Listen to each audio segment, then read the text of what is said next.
si on veut simplifier une histoire, pas chaque histoire, mais une histoire, on peut dire qu'une bonne histoire est le fait que quelqu'un désire quelque chose, et souvent c'est comme ça que l'histoire commence. On a peut-être un beau cadre, quelque part dans la nature, dans une ville, peu importe, à la plage, et puis on a quelque chose qui est bien, pas chaque histoire, mais souvent.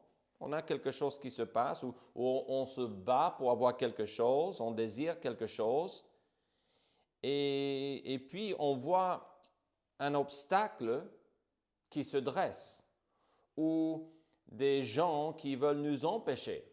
Donc on a cette tension dans une bonne histoire qui nous angoisse un petit peu et qui nous fait vraiment vouloir voir une résolution dans l'histoire. Et donc, on a une belle histoire, une bonne histoire commence avec le désir, un obstacle, et puis on veut voir la résolution. On veut voir comment les acteurs ou actrices ou les personnages dans l'histoire vont se battre pour gagner.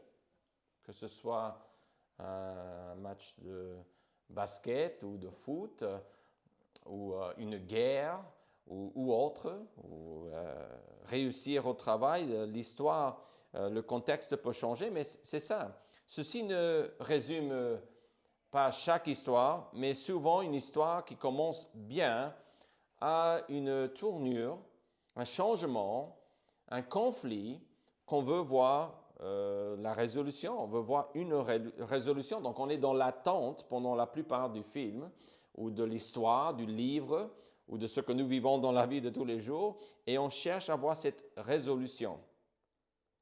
Les histoires que nous aimons le plus sont celles qui démontrent comment les personnages ont gagné. Bien sûr qu'il y a d'autres histoires, il y a des histoires qui finissent tristes, n'est-ce pas? Et donc, ça c'est vrai.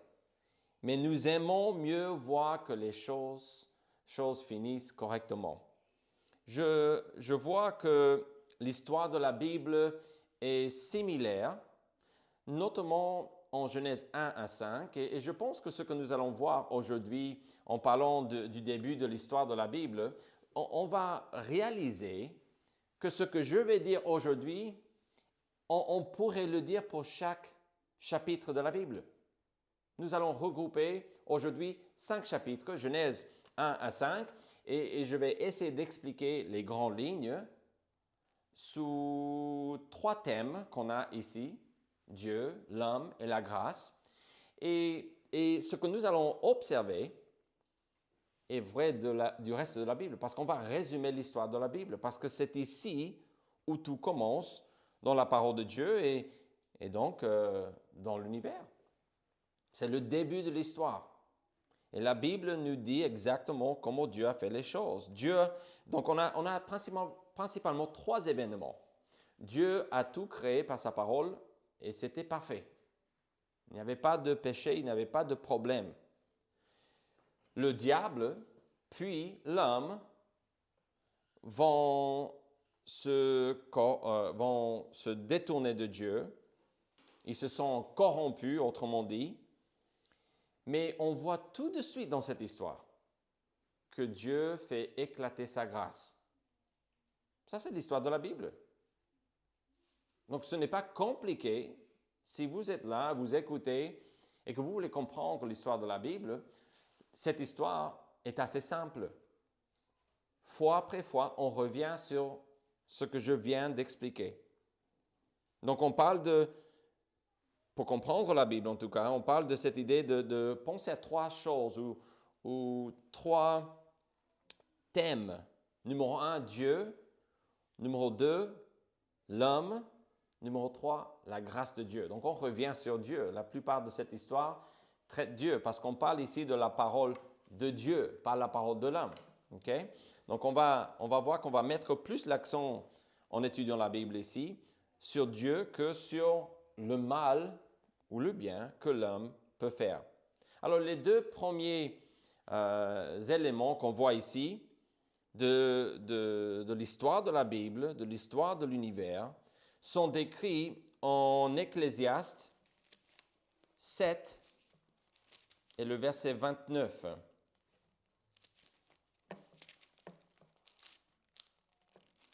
Ecclésiaste 7 et le verset 29, si vous voulez regarder, vous pouvez. Donc, ceci est l'une des conclusions de ce pasteur.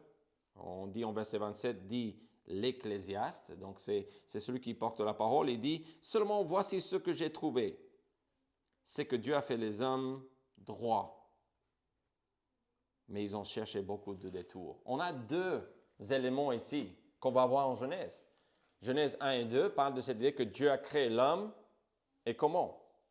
Droit, sans péché, sans difficulté, sans problème.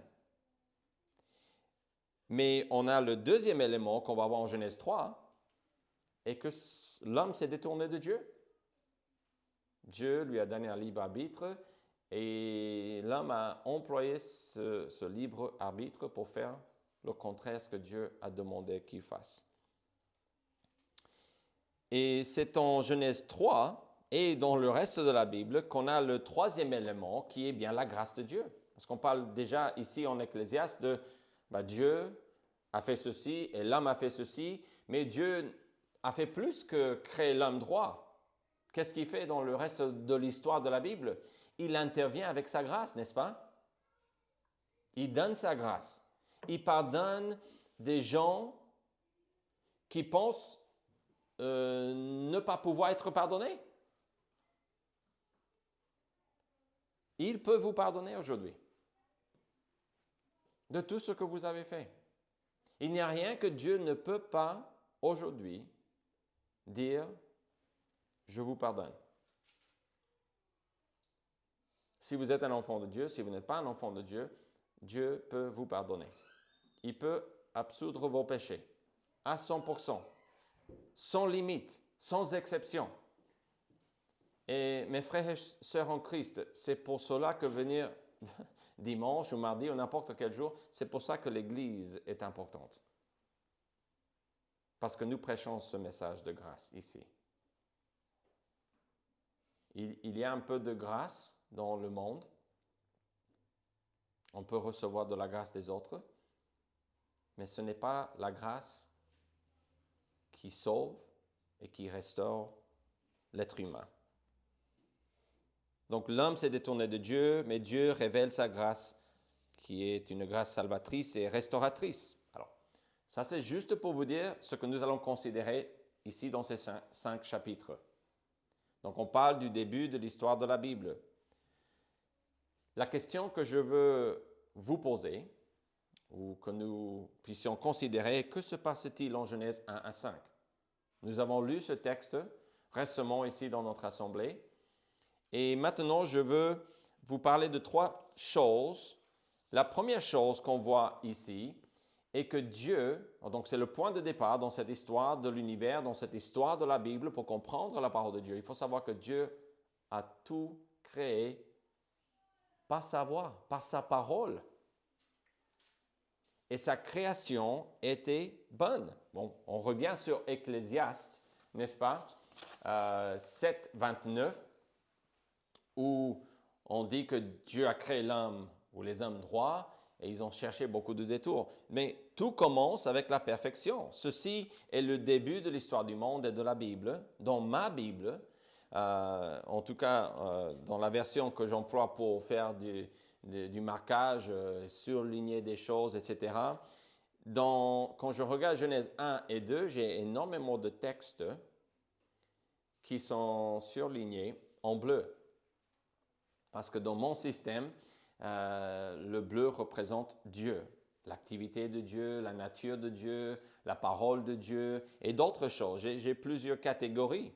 Et quand je regarde, je vois qu'il y a énormément, au début, en Genèse 1 et 2, il y a énormément qui est en bleu. Et ça, c'est parce que Dieu est en train d'agir. On voit au commencement, Dieu créa. On voit que Dieu dit en verset 3, Dieu sépara. Et on voit que Dieu est en train de parler.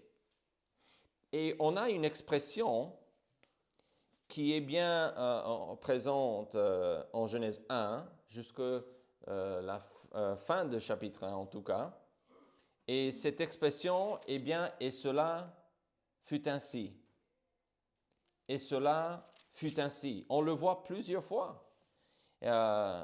Quand Dieu dit en verset 7, et Dieu fit l'étendue, etc. Donc on parle des eaux qui sont au-dessus de l'étendue. Et Dieu dit ce qu'il veut. Et on a cette expression, et cela fut ainsi. En verset 9, et cela fut ainsi. Et on voit fois après fois que ce que Dieu dit a lieu. Parce qu'en Genèse 1 et 2, on est dans une période, dans l'histoire de la Bible, une période qui est très spéciale. Pourquoi? Parce que tout ce que Dieu dit ici a lieu instantanément. À partir du péché, on a des choses, tout ce que Dieu dit va avoir lieu, tout ce que Dieu promet. Mais on a cette idée d'élément d'attendre. On attend que le diable soit officiellement et finalement jugé. On attend le jour de notre rédemption. On attend le retour de Jésus-Christ. On attend, le règne de Jésus sur la terre. On attend l'état éternel après le règne de Jésus sur la terre. C'est où ses enfants vont jouir de sa présence pour toujours. Il y a un peu de délai entre les choses que Dieu dit. Mais ici, en Genèse 1 et 2, il n'y a pas de péché. C'est la perfection. On retrouve cette même expérience et condition dans les 2 derniers chapitres de la Bible. Les 2 premiers chapitres et les 2 derniers chapitres parlent d'un moment où il n'y a plus de péché sur la terre. Mais tout a commencé ici en Genèse 1 et 2. Dieu est à l'œuvre. Il est très actif dans ces textes et il crée tout par sa parole. La création la plus importante n'est pas en Genèse 1, en tout cas détaillée en Genèse 1, mais en Genèse 2. Et c'est parce que Dieu nous dit en Genèse 2, 3, on finit, c'est le 7e jour, donc la première semaine, Genèse chapitre 1, et les 3 premiers versets de Genèse 3 parlent de la première semaine dans l'histoire du monde, où Dieu a tout créé, le diable, l'être humain, toute la nature, tout ce que nous avons. On n'a pas la liste de toutes les choses que Dieu a créées, mais au commencement, Dieu créa les cieux et la terre, c'est le point de départ. Et Dieu est décrit comme celui qui avait créé tout en 6 jours, et il s'est reposé le 7e jour. Mais en Genèse 2, 4, jusqu'à la fin, donc verset 25, on revient sur la création et on est le jour 6. Donc Dieu fait un zoom sur le jour 6. Parce que le plus important, les choses qu'il a créées qui ont plus de valeur, je pense qu'on peut dire, c'est notre libre arbitre. Ça, c'est l'arbre de la connaissance du bien et du mal. On découvre cela en Genèse 2. OK? Et la signification de cela.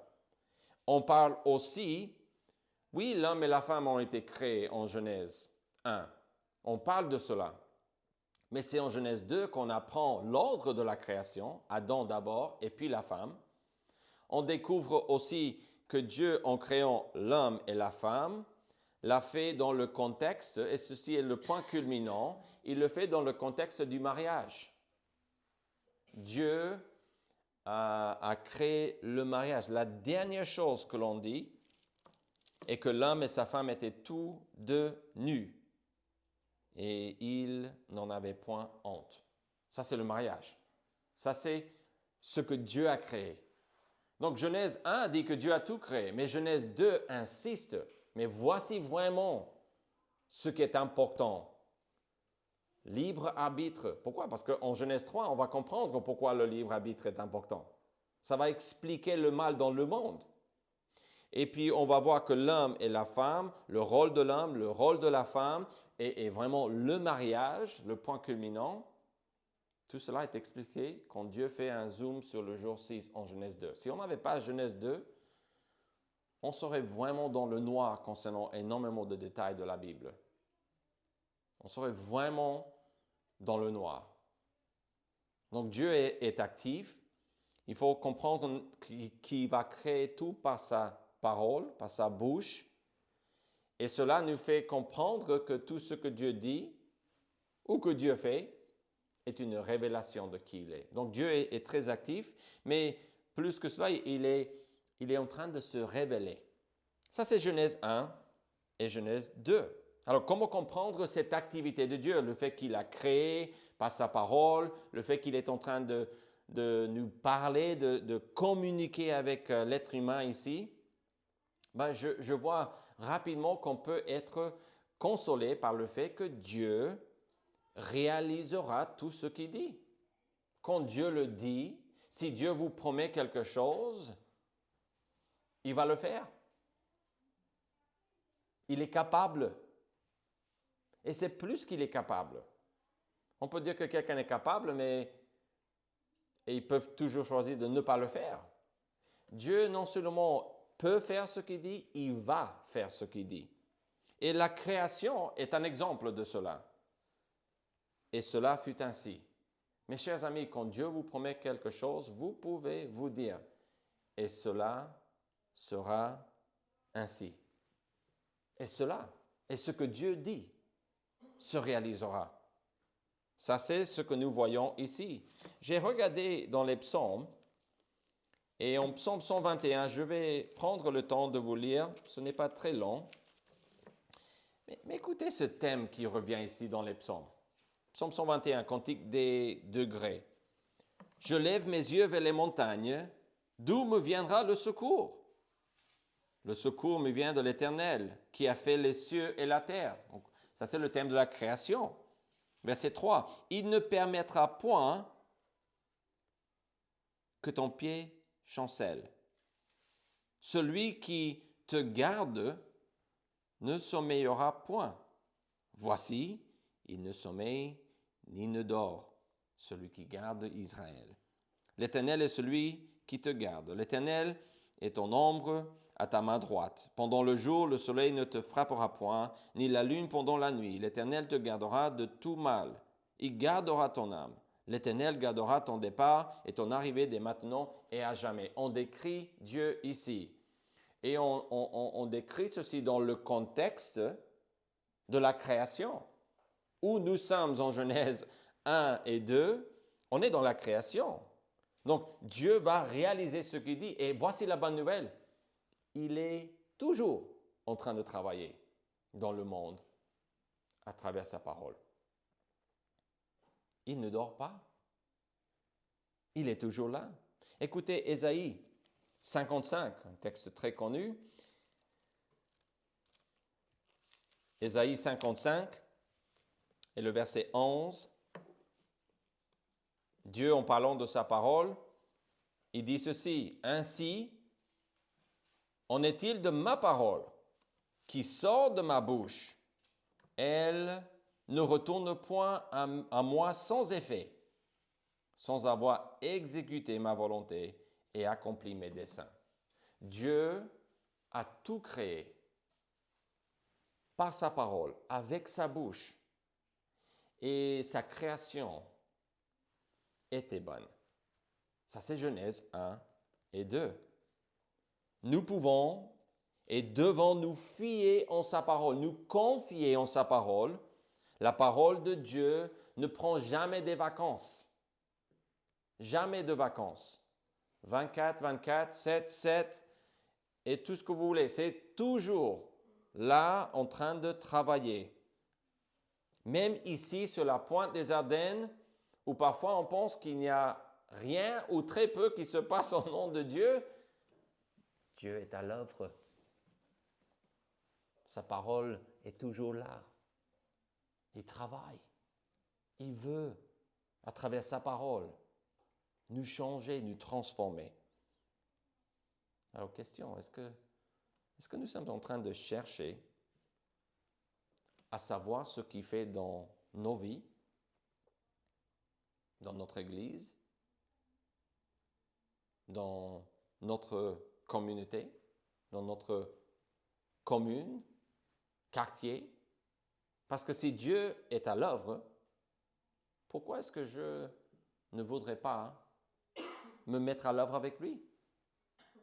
Nous devons ouvrir les yeux grands et voir ce que Dieu fait et participer à cette œuvre.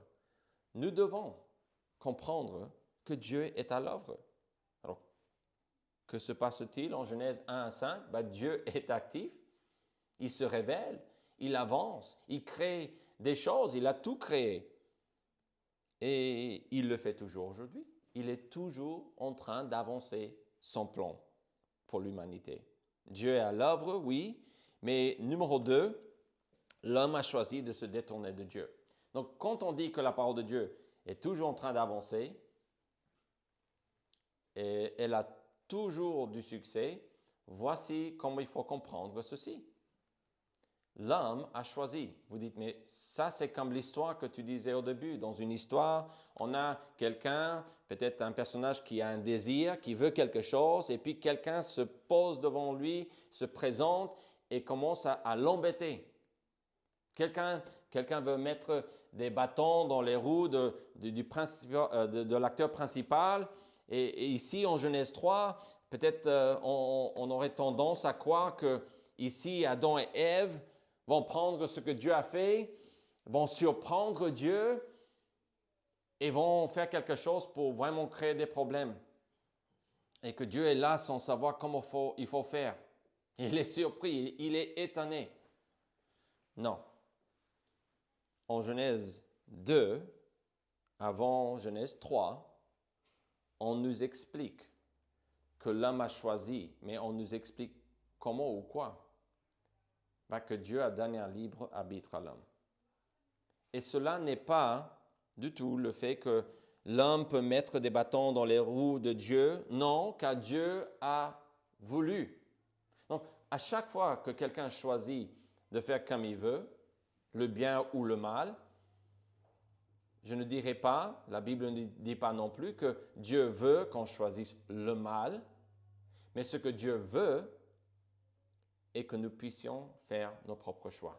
Cette liberté est un cadeau de Dieu, c'est une grâce. On a énormément de grâce en Genèse 1 et 2, mais ce n'est pas la grâce salvatrice, parce qu'on n'a pas besoin de salut en Genèse 1 et 2, n'est-ce pas? C'est en Genèse 3 qu'on découvre que Dieu, non seulement il fait des cadeaux, il a tout créé, il nous a donné une belle vie, mais en plus, il est prêt à intervenir. Il veut, il le fait, il fait éclater sa grâce en nous proposant la restauration. Après notre péché et rébellion. Donc ça, on n'est pas encore là dans cette histoire, mais on voit que Dieu a tout créé, que la création était bonne, était parfaite, mais l'homme a choisi de faire le mal. Alors, ils ont eu le choix de choisir comme nous entre le bien et le mal, pas plus. On ne choisit pas les conséquences. On ne contrôle pas les événements, même qu'on essaye de manipuler les gens, manipuler les situations, les différents contextes dans nos vies. Ce n'est pas possible. On peut jouer un rôle, mais c'est Dieu qui décide cela. Il est souverain. Dans sa souveraineté, il a dit, vous pouvez choisir, mais comme l'arbre a son nom, entre le bien et le mal. L'arbre de la connaissance du bien et du mal. Ça, c'est la limite. C'est ce que c'est notre libre arbitre. C'est bien limité. Genèse 3, donc, est le texte qui suit ici. Et ici, on voit que on a ce qui semble être la fin d'une belle histoire. Parce que Genèse 1 et 2, on est bien content. L'homme et la femme, tous deux nus, pas d'honte, il n'y avait pas de problème, il n'y avait pas de difficulté, n'est-ce pas? Tout allait bien, ils vivaient dans le jardin, la perfection totale, il n'y a pas d'honte, il n'y a pas de peur. Waouh! Magnifique! Et puis Genèse 3, et on se dit, voilà, je savais que ça ne pouvait pas durer. Je savais que ça allait finir mal, cette histoire. Mais de notre point de vue, on peut croire que c'est la fin, mais non. La belle histoire continue. Parce que malgré les problèmes et malgré la rébellion de l'homme, Dieu dit, je suis toujours là. Et je vais vous montrer ce que c'est ma grâce. Donc, on a la chute, on a des conséquences que Dieu va expliquer, mais la plupart de Genèse 3 parlent de la grâce de Dieu. Mais je vois que la raison que Dieu nous dit ici, on parle de quelque chose qui est vraiment important. On dit le serpent était le plus rusé de tous les animaux des champs que l'Éternel Dieu avait fait. Et on pense que le diable a énormément de puissance. Il est celui qui met les bâtons dans les roues de Jésus et de Dieu. Et Dieu vraiment maintenant, comme dans un film ou dans un livre, il va devoir se battre et voir comment il peut faire pour réparer cette histoire. Non. Genèse 3:1, avant de nous dire que Adam et Ève ont choisi le mal, parce que Dieu leur a donné ce choix, on dit que le serpent était le plus rusé de tous les animaux des champs que l'Éternel Dieu avait fait. C'est une créature de Dieu. Il est soumis à Dieu. Et je pense que la raison que Dieu, je disais tout à l'heure, mais la raison que Dieu nous dit ceci est pour nous dire qu'il est soumis à Dieu, que le diable est soumis à Dieu, que nous n'avons pas à craindre le mal dans le monde. Nous n'avons pas à vivre des vies de peur, comme si Dieu n'est pas celui qui règne. Comme si Dieu est impuissant devant le mal qui est dans le monde. Dieu est victime comme nous du mal. Il a créé l'être humain, il a créé le diable et puis ils n'ont pas écouté. Non. Dieu est souverain. Dieu nous a laissé le choix. Et ici, il nous dit, mais peut-être pas à haute voix, mais il nous dit, ne vous inquiétez pas. Je gère. Je suis toujours là. L'homme a choisi de se détourner de Dieu, c'est le diable et puis l'homme vont faire le mal. Mais je vois ici que même s'il y a des dégâts et des difficultés et des problèmes, tout ce que le diable fait, il doit le faire avec la permission de Dieu. Là, on insère Job, chapitre 1, pour nous aider à insister sur ce fait que le diable voulait faire du mal à Job et Dieu a dû autoriser ce que lui voulait faire. Donc, il n'est pas Dieu. Le diable n'est pas Dieu. Il est inférieur, énormément, plus bas que Dieu. Le diable est une créature de Dieu avec un libre arbitre, il paraît. On ne comprend pas les décisions que le diable et les démons, ils n'ont pas été créés comme ça. Mais à un moment donné, ils se sont tournés contre Dieu. Mais il paraît qu'il n'y a pas, selon la Bible, de restauration pour les anges. Je ne sais pas pourquoi. J'ai toujours pensé que c'est juste, ça c'est mon opinion, juste parce qu'ils étaient déjà dans la présence de Dieu. Donc, comme la rédemption est par la foi, il faut croire ce que Dieu nous dit par rapport à la prochaine vie, par rapport aux choses, qu'eux, ils étaient déjà dans la présence de Dieu. Donc, si eux, ils se tournaient contre Dieu, il n'y avait pas de restauration. Mais je ne sais pas, la Bible ne précise pas. Mais j'ai toujours vu les choses ainsi. Mais le diable, ici dans ce texte, où est-ce qu'il est? Il est le serpent. Jean 8 nous aide à comprendre ceci. Jean 8, 44, la Bible dit, c'est Jésus qui parle ici, « Vous avez pour père le diable, et vous voulez accomplir les désirs de votre père. » Ok, écoutez cette description, parce que c'est ici qu'on fait le lien entre Genèse 3 et Jean 8. « Il a été meurtrier dès le commencement, et il ne se tient pas dans la vérité, parce qu'il n'y a pas de vérité en lui. Lorsqu'il profère le mensonge, il parle de son propre fond, car il est menteur et le père du mensonge. » Ce qu'on dit dans ce texte, on parle aussi en 2 Corinthiens 11, 3, Apocalypse 12 et le verset 9 aussi, on identifie, excusez-moi, le diable avec le serpent. Il s'attaque ici à la femme. Pourquoi? Parce que souvenez-vous que Dieu a donné l'ordre de ne pas manger de l'arbre de cet arbre de la connaissance du bien et du mal. Il l'a fait quand la femme n'a pas encore été créée. Elle n'est pas là. C'est Adam qui a reçu cet ordre. Il devait transmettre à sa femme cet ordre et il devait protéger sa femme et faire en sorte qu'elle obéisse à la parole de Dieu. C'était son rôle. C'était sa fonction. Et aujourd'hui, Marie, ça c'est votre travail. Votre travail est de prendre soin de votre famille, de veiller sur l'état spirituel de votre femme, de vous assurer le plus possible qu'elle entend la parole de Dieu et qu'elle suit la volonté de Dieu. Vous ne pouvez pas choisir pour votre femme. Votre femme a son propre libre arbitre et elle fera comme elle veut. Mais ça, c'est votre responsabilité à prendre au sérieux et avec énormément d'humilité. Et Adam n'a pas fait cela. Le diable se présente, il questionne la bonté de Dieu. Est-ce que Dieu, vraiment, pourquoi est-ce que vous ne pouvez pas manger des arbres? Ah non, on peut manger des arbres, mais pas de cet arbre. Ah, ok. Et puis le diable, il commence là, mais il continue en appelant Dieu menteur. Donc ce que Jésus dit en Jean 8 est vrai du diable. Il était là pour tuer. Parce que Dieu a dit, le jour où tu en mangeras, tu mourras spirituellement et éventuellement physiquement. Cela a été déclenché avec le péché, n'est-ce pas? Et donc ici, quand Jésus décrit le diable, il parle du serpent. Parce qu'on ne dit pas le diable en Genèse 3. Alors, comment comprendre ce mauvais choix de l'homme? Premièrement, Dieu est plus grand que le diable. Cela devrait nous rassurer, nous consoler, nous encourager à comprendre que oui, il y a énormément de mal dans le monde. Mais on peut compter sur Dieu. On peut compter sur la bonté de Dieu. Il y a un texte qui a été donné dans le Nouveau Testament, en 1 Jean 4,4, qui dit ceci: vous, petits enfants, donc enfants de Dieu, vous êtes de Dieu, et vous les avez vaincus, parce que celui qui est en vous est plus grand que celui qui est dans le monde. Qui est dans le monde? Le diable.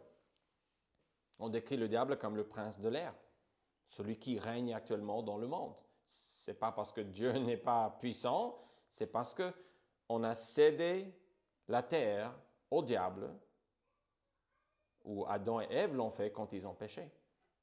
C'est pour ça qu'on pense qu'en Matthieu 4, le diable, il propose quoi à Jésus?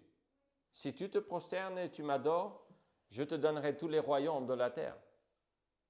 Mais ce n'est pas lui de faire ça. Dans un sens, c'est Dieu qui doit donner cette autorisation. Oui, mais dans un autre sens, le diable est celui qui règne actuellement. C'est lui. Et cela déstabilise les enfants de Dieu, mais nous ne voulons pas rester figés dans la peur. Nous voulons avancer par la foi, que celui qui est en nous est plus grand que celui qui est dans le monde. Si nous avons Jésus comme sauveur, on a le Saint-Esprit qui habite en nous. On a la victoire déjà, mes amis. Même si le diable est plus puissant que nous, son Dieu, nous ne sommes pas tout seuls. Dieu est avec nous, donc on est plus fort que le diable. Deuxièmement, nous devons attendre patiemment le règne de Dieu sur le monde. Donc j'ai déjà parlé de ceci, mais un autre texte en Romains 16, 20. Romains à la fin de cette épître ou lettre, verset 20. Le Dieu de paix écrasera bientôt Satan sous vos pieds. Que la grâce de notre Seigneur Jésus-Christ soit avec vous. Amen. On annonce ici à la fin de cette lettre qu'un jour, Dieu va écraser. Qu'est-ce qu'il dit? Et ça, c'est une citation vraiment importante parce que le Dieu écrasera bientôt Satan sous vos pieds. On a une allusion, une image de Genèse 3,15. Souvenez-vous que Genèse 3,15, on parle de ceci: je mettrai une inimitié entre toi et la femme, entre ta postérité et sa postérité. Celle-ci, ça c'est Jésus, celle-ci t'écrasera la tête et tu lui blesseras le talon. Donc le pied qui va écraser le diable, En Romains 16, 20, on a un lien avec Genèse 3, 15. Quand Jésus écrase, il va se faire mal au talon, mais c'est tout. Blessure, pour parler du fait qu'il s'est incarné, qu'il est devenu un être humain, comme ça il pouvait mourir, mais il a été ressuscité le 3e jour. Ça, c'est se blesser au talon, c'est temporaire. Mais Dieu, le Fils, n'est jamais mort. Donc, il a écrasé le diable en mourant sur la croix, mais on attend toujours dans un autre sens vraiment la réalisation de ceci. Donc, en parlant du mal dans le monde, il faut savoir que cela ne vient pas de Dieu, il vient du fait que Dieu nous a créés à son image. Et une partie de cette image est le fait qu'on peut choisir. Et qui n'est pas content, qui n'est pas reconnaissant envers Dieu, envers le Tout-Puissant, pour cette grâce de pouvoir choisir? Je suis très reconnaissant que je ne suis pas vraiment un robot ou une marionnette qui doit juste faire comme tout est prédéterminé pour moi, je ne peux rien choisir vraiment, Dieu il doit tout choisir pour moi. Dieu est souverain, il peut faire comme il veut dans ma vie, dans votre vie. Mais dans sa grâce, dans sa miséricorde, dans sa sagesse, il nous a donné un libre arbitre. Est-ce que vous attendez le retour de Jésus-Christ? Est-ce que c'est quelque chose qui est déjà marqué sur votre calendrier sans mettre une date précise, mais c'est dans le futur, dans votre vie, comme un événement que vous voulez voir? Est-ce que vous vivez pour le retour de Jésus-Christ?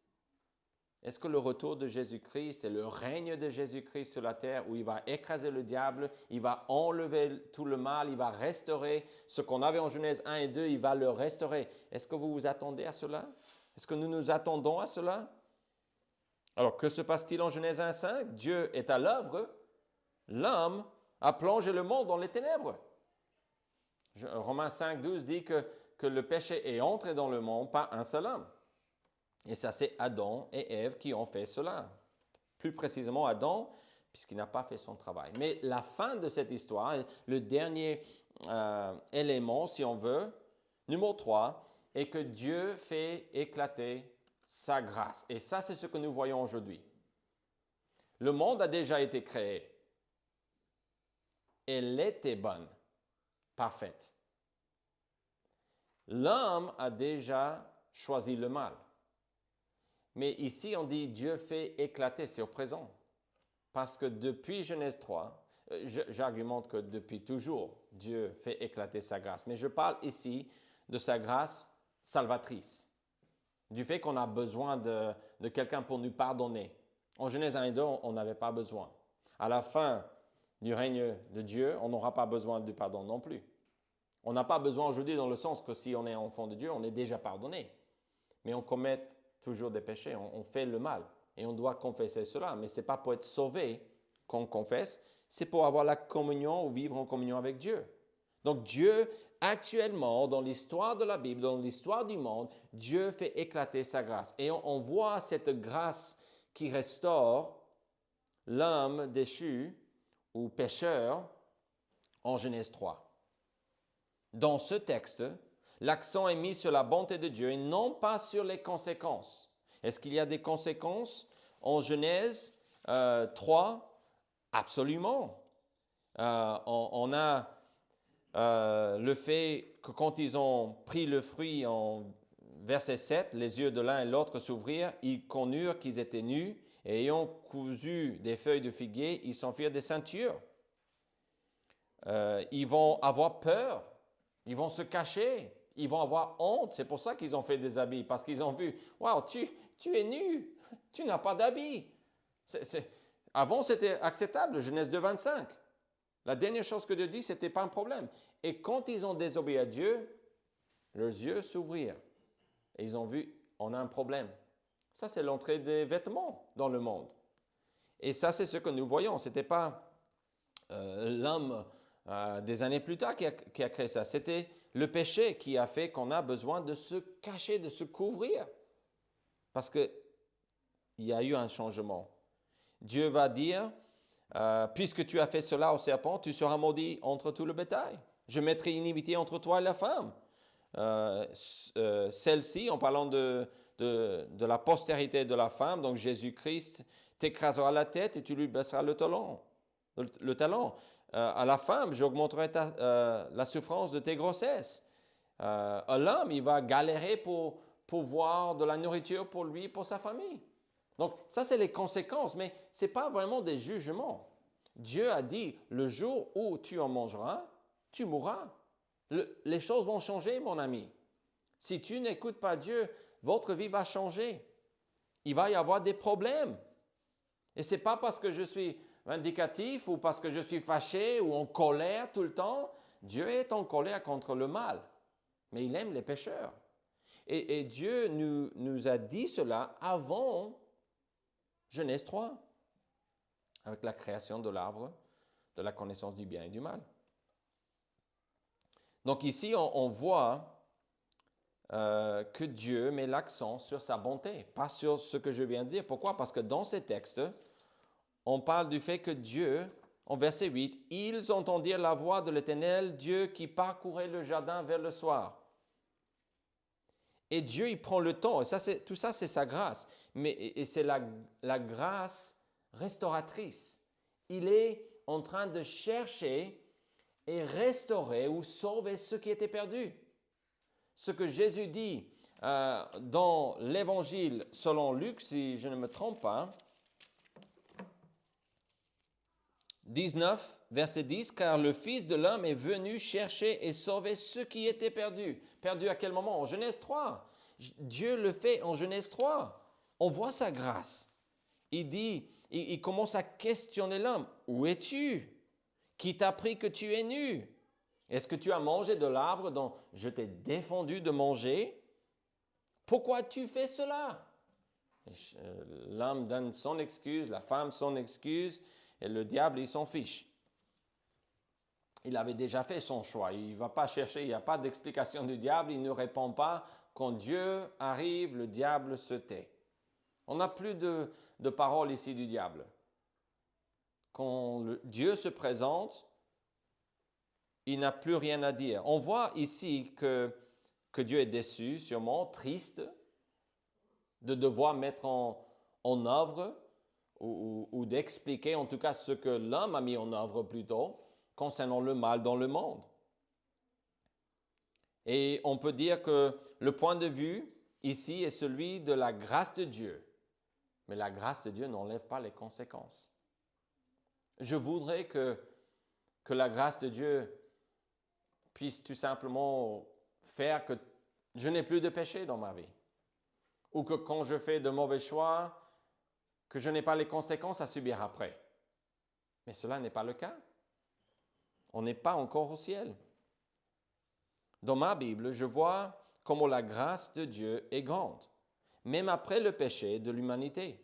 Donc, j'ai déjà donné quelques exemples, mais je mets dans ma Bible des choses que Dieu fait. Par exemple, en verset 21, j'ai mis surligné en violet, « L'Éternel Dieu fit à Adam et à sa femme des habits de peau, et ils les ont revêtis. » Ensuite, il va en versets 22, 23 et 24, à la fin de ce chapitre 3, il va empêcher l'homme de prendre de l'arbre de la connaissance du bien et du mal. Pourquoi? Pourquoi est-ce que ça, c'est une grâce? J'ai déjà expliqué ceci avant, mais je répète, c'est parce que Dieu ne voulait pas que l'homme vive dans sa misère éternellement. L'arbre de la connaissance du bien et du mal avait cette capacité. C'était la vie éternelle qui était possible. Tant qu'il mangeait de cet arbre, pas cet arbre, excusez-moi, je me suis trompé. C'est l'arbre de vie, de la vie, ok? Quand il mangeait de ce fruit, il pouvait vivre éternellement. Regardez ce qu'il dit dans le texte. De prendre, verset 22, de l'arbre de vie. J'ai dit tout à l'heure l'arbre de la connaissance du bien et du mal. Non, il ne fallait pas manger de cet arbre. Mais l'arbre de vie, il pouvait manger. Et quand on mangeait, ici en verset 22, on nous dit qu'on pouvait vivre éternellement.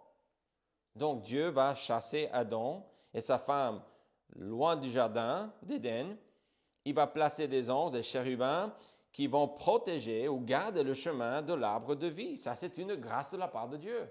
Dieu intervient parce que lui, ce qu'il veut est que l'homme physiquement puisse mourir, qu'il ne puisse pas vivre éternellement comme un pécheur. Il veut nous donner la vie éternelle, mais pas dans la condition dans laquelle nous nous trouvons dans le jardin. pas avec le péché qui avait déjà marqué l'humanité.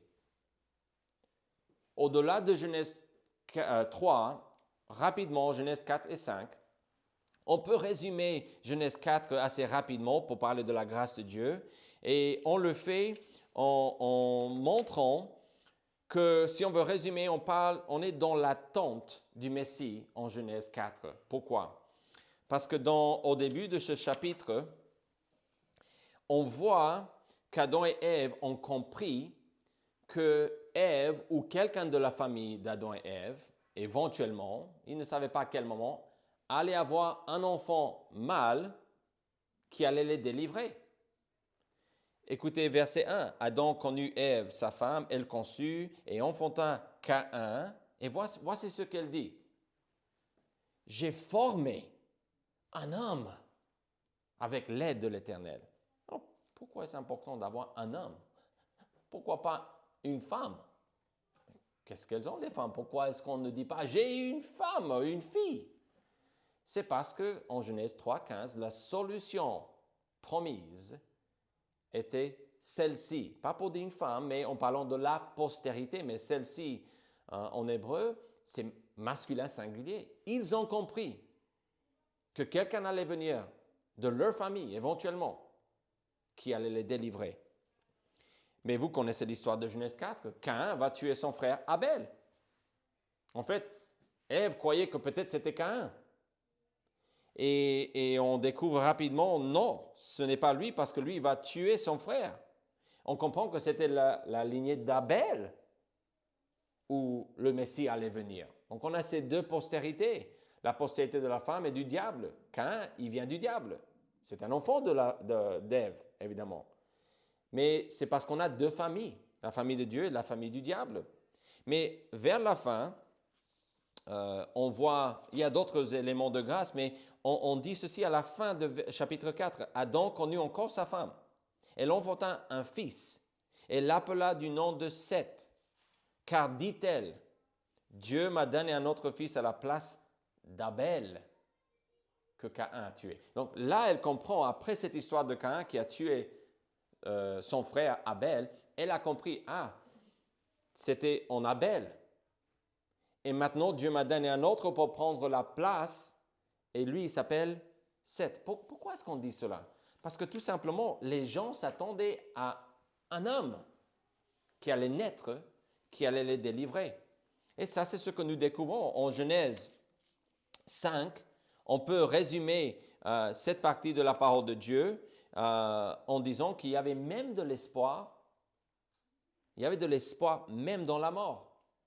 Parce que si vous vous souvenez, Genèse 5, quand vous avez lu, on parle de la postérité d'Adam et on va tracer Adam et on va parler de Seth et on va parler après d'Enoch, Kenan, Malaleel, Jéred, Enoch, etc. On va parler de tous ces hommes, mais on va dire une expression.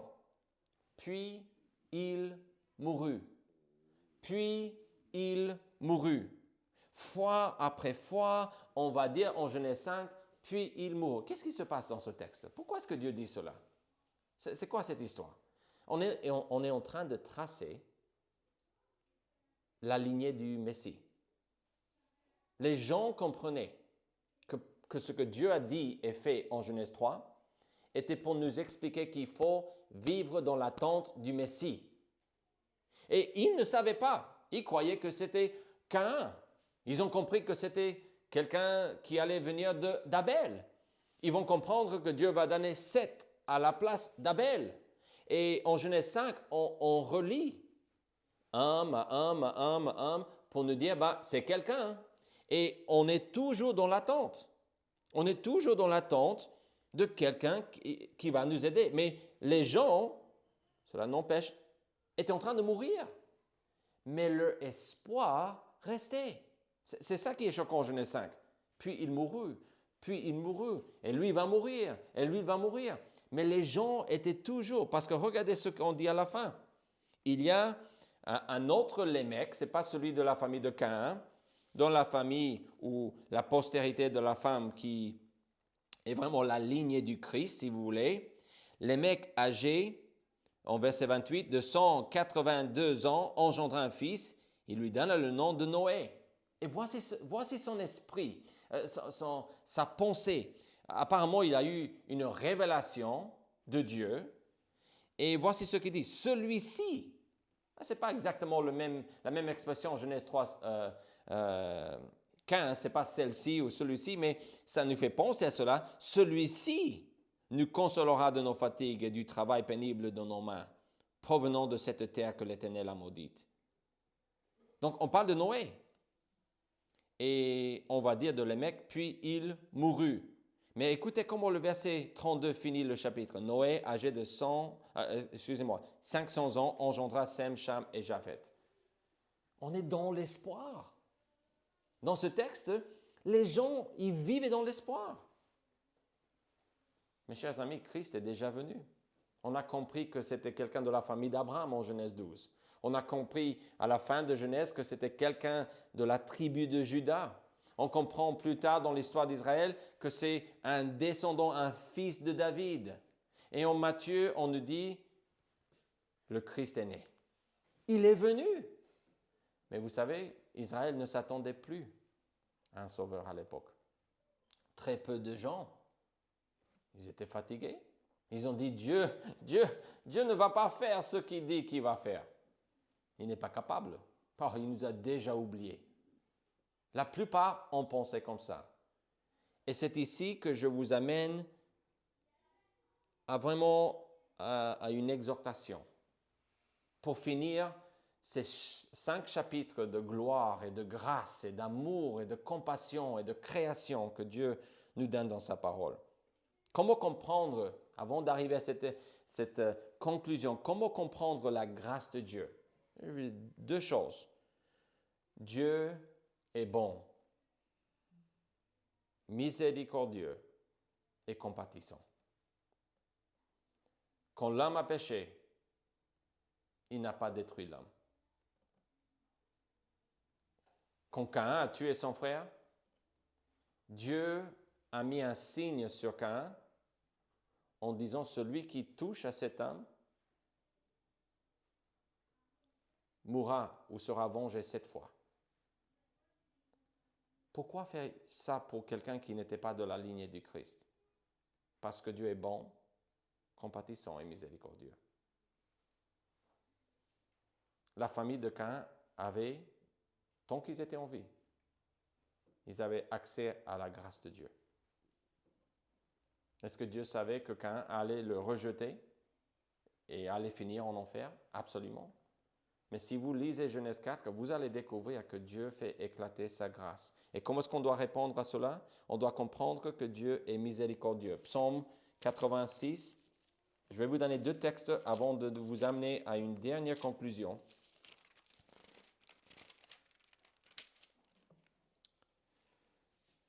Psaume 86, verset 5, le résume parfaitement. « Car tu es bon, Seigneur. Tu pardonnes, tu es plein d'amour pour tous ceux qui t'invoquent. » Ça résume parfaitement que Dieu est rempli d'amour. Romains 10 insiste encore plus et plus précisément en nous appelant, si on n'a pas encore répondu à la bonne nouvelle de Jésus-Christ, à l'Évangile, si vous n'avez pas reçu Jésus comme sauveur, vous ne vous êtes pas humilié devant lui et écouté à sa parole. Romains 10 nous dit, il n'y a aucune différence en effet entre le juif et le grec, puisqu'ils ont tous un même Seigneur qui est riche pour tous ceux qui l'invoquent, tous. Car quiconque invoquera le nom du Seigneur sera sauvé.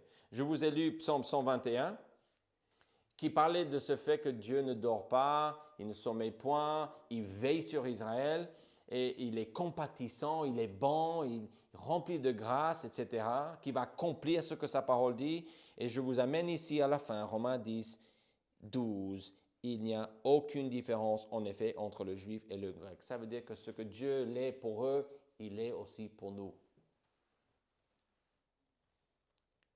Nous devons faire appel à sa miséricorde pour surmonter nos faiblesses et mauvais choix. Donc ici, dans ce texte, je disais que les gens à l'époque du Messie, Jésus, quand il est né, en Matthieu 1, on parle de ceci. C'était lui promis qu'il allait nous sauver de nos péchés. Il y avait très peu de gens qui s'attendaient à cela. Très peu. Même la mère de Jésus, Marie, si vous suivez le ministère de Jésus, vous allez voir et constater, elle ne savait pas trop comment croire en Jésus. Elle vient avec quelques des frères de Jésus, demi-frères de Jésus. Et en gros, Jésus dit, ma famille, c'est ceux qui écoutent la parole de Dieu. Ils sont venus le chercher parce qu'ils croyaient qu'il était fou. Et Jésus dit, bien sûr que c'était sa famille. Mais il dit, ma famille, c'est ceux qui entendent la parole de Dieu et qui la mettent en pratique, qui font, qui écoutent. Donc, même dans la famille de Dieu, du Fils de Dieu, Jésus, il y avait des gens qui ne s'attendaient pas à cela. On ajoute à ceci le fait qu'on a mal compris déjà le but du Messie. On a parlé de cela récemment ici. Ils croyaient que c'était juste quelqu'un pour les délivrer des inconvénients de la vie. Les Romains, la terre qui est difficile à labourer, comme dans le cas de Noé, celui-ci va nous consoler. Dieu m'a révélé qu'il y a quelque chose de spécial avec Noé. Et c'est vrai qu'il a réalisé des choses, mais ce n'était pas le sauveur. Puisqu'on découvre, je pense que c'est en chapitre 9 de Genèse, puis il mourut. Mais ce qui est clair est qu'on vivait dans l'attente du Messie. De notre point de vue, le Messie est déjà venu, mais il revient. Et ce que je veux vous donner comme exhortation aujourd'hui, réveillons-nous. Soyons prêts. Vivons dans l'attente du retour de Jésus-Christ. Dans la suite de l'histoire. L'histoire n'est pas finie ici en Genèse 5. On est dans l'attente. Et de notre point de vue, l'histoire n'est pas encore finie non plus. Il revient. Il va écraser bientôt le diable sous son pied. Il va restaurer la terre. Il va d'abord régner sur la terre et puis tout refaire. Cela devrait remplir nos cœurs d'espoir. Et tout comme on découvre en Genèse 5, le texte s'arrête là pour aujourd'hui, mais on doit aussi nous rappeler qu'on doit vivre dans l'attente. L'attente de quoi? De ce fait que Dieu va faire ce qu'il dit. Sans exception. Sans exception, Dieu va faire ce que lui, il veut faire. Et cela, dans sa grâce, dans sa sagesse, permet que l'homme puisse faire des stupidités. Que l'homme peut faire ce qu'il veut. Pourquoi? Parce que Dieu a choisi que ça, c'est ce que Dieu voulait. Ce n'est pas que Dieu veut chaque chose que l'homme fait, ça c'est une autre chose, ce n'est pas vrai. Dieu veut qu'il soit libre. Ce que lui fait avec cette liberté est à lui. Qu'allez-vous faire avec votre liberté? Qu'allons-nous faire dans cette Église? Qu'allons-nous faire dans cette Église avec le libre arbitre que Dieu nous a donné? Allons-nous construire une Église solide? Qu'allons-nous faire avec le ministère que nous avons? De partager la parole de Dieu. Qu'allez-vous faire? Qu'allons-nous faire pour faire le travail de Dieu? Si on vit dans l'attente du retour de Jésus, on devrait nous mettre à l'œuvre pour lui. Il est actif. Moi aussi, je veux travailler avec lui. Père Céleste, merci pour ta grâce. Merci pour ton pardon. Merci que tu as tout créé, même le diable, Seigneur. Merci que tu nous as donné le choix. Et merci qu'après que nous avons fait le mauvais choix, tu es venu pour nous restaurer et nous promettre une solution durable à nos péchés. Merci qu'aujourd'hui, en tant qu'enfant de Dieu, tu nous pardonnes aussi et tu nous donnes ta grâce, jour après jour. Je te remercie pour cela. Au nom de Jésus-Christ, je prie. Amen.